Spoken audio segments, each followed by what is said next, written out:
नमस्कार, कैसे हैं आप और कैसे गया आपका वैलेंटाइन का क्या कहते हैं रोज डे। आपने मेरी वीडियो देखी थी तो मैंने आपको कहा था कि मैं रोज डे पे अपने आप को रोज नहीं रोज मैरी गिफ्ट कर रही हूँ। जानना चाहेंगे क्यों? तो क्योंकि ये फरवरी का मंथ है तो इसलिए मैंने सोचा कि क्यों ना हम एरोमा थेरेपी को थोड़ा करीबी से समझने के लिए सबसे पहले फ्लोरल्स को एक्सप्लोर करें। एरोमा थेरेपी की जो ब्रांच है फ्लोरल्स वो प्यार के ऊपर है, रोमांस के ऊपर है, सेल्फ लव सिखाती है और वो नॉन टॉक्सिक है, यानी कि आप वो अपने पेट्स के साथ भी यूज कर सकते हैं, कोई टेंशन की बात नहीं। तो सबसे पहले हम आते हैं रोज पे। ये नहीं कि रोज नहीं मिला तो हम रोज मैरी यूज कर लेते हैं, दोनों अलग चीजें हैं, दोनों का काम बिल्कुल डिफरेंट है। तो सबसे पहले रोज पे अगर आपको मेंस्ट्रुएशनल क्रैम्प्स आते हैं या मेनोपॉज हो रहा है तो उसके लिए रोज अच्छा है।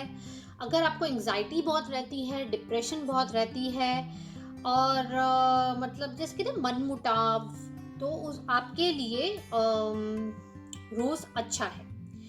और रोजमेरी का जो काम है वो है आपको मोटिवेट करना, इंस्पायर करना और आपके फोकस का ध्यान रखना, यानी कि वो आपको फोकस करता है। तो अगर आप स्टूडेंट हैं और आपके एग्जाम्स पास आ रहे हैं, जैसे कि अब बोर्ड्स आएंगे, तो आप क्या करें कि आप रोजमेरी को थोड़ा सा इनहेल करें। रोजमेरी ऑयल आप ऑर्डर कर सकते हैं, उसको डिफ्यूज़र में जलाएं, थोड़ा सा इनहेल करें, डिफ्यूज़र में जलाएं और अपना पढ़ने बैठें। देखिए आपको कैसे फट फट फट सब याद हो जाता है।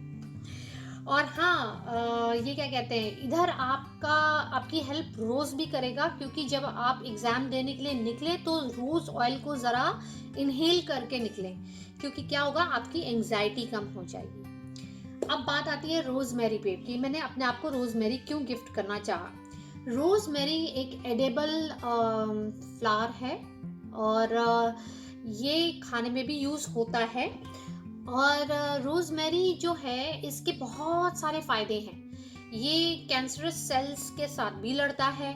ये अगर आपको ये क्या मोटिवेट होना है या आपको लगता है कि नहीं अब मुझे थोड़ा मेरा दिमाग, थोड़ा मेरा फ्रीक्वेंसी हिला हुआ है, इसको ठीक करना है, तो आप रोजमेरी ऑयल का प्रयोग करें।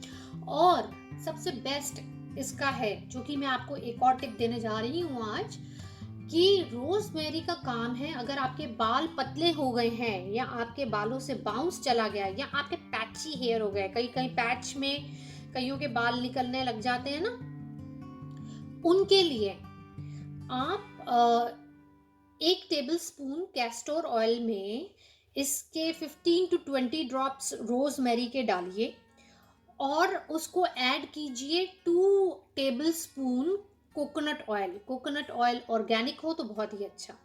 और उसको मिक्स करो और उसकी मसाज, हेड मसाज लो और आप खुद ही देखोगे कि आपको कुछ टाइम में कितना ज़्यादा फ़र्क पड़ता है, आपके बालों में कितना अच्छा बाउंस आता है, आपके बाल और शाइनी होते हैं।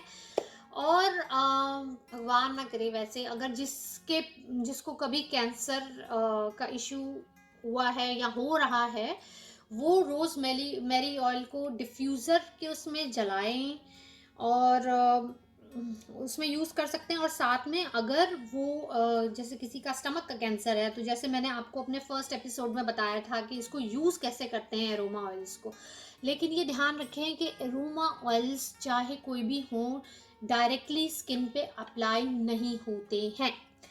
आपको इनको अप्लाई करना है किसी न किसी कैरियर ऑयल के साथ, चाहे वो एवोकाडो ऑयल हो, चाहे वो ऑर्गेनिक कोकोनट ऑयल हो, चाहे वो फिगारो हो, ऑलिव ऑयल कोई भी हो, जो सा भी आप लेना चाहें।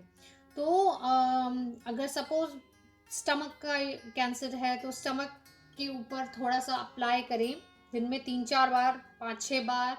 लेकिन जब भी एरोमा आप अप्लाई करते हैं या एरोमा को यूज़ करते हैं, चाहे इन दी फॉर्म ऑफ डिफ्यूज़र, चाहे इन दी फॉर्म ऑफ इनहेलर, चाहे मसाज के उसमें, आपको पानी बहुत पीना है। इस बात को आप ध्यान रखें।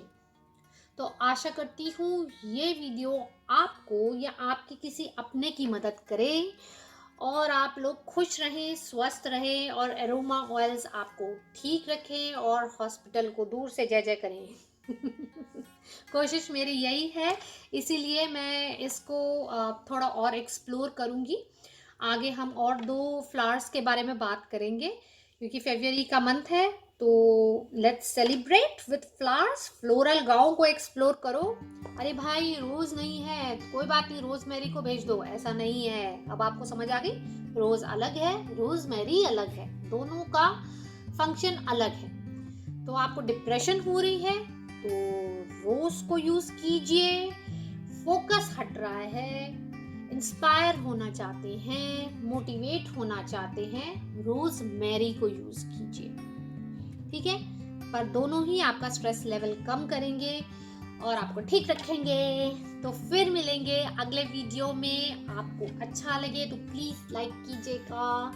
कोई बीमारी के बारे में आप चाहते हैं कि मैं और बात करूं, you are most welcome to mention the disease. I am not interested in taking anybody's name. मैं नहीं चाहती कि ये चीज़ें आगे और लोग मतलब आपके नाम से जाने की, हाँ इस पर्टिकुलर बंदे को ये इशू था, ये ऐसा कभी नहीं होना चाहिए।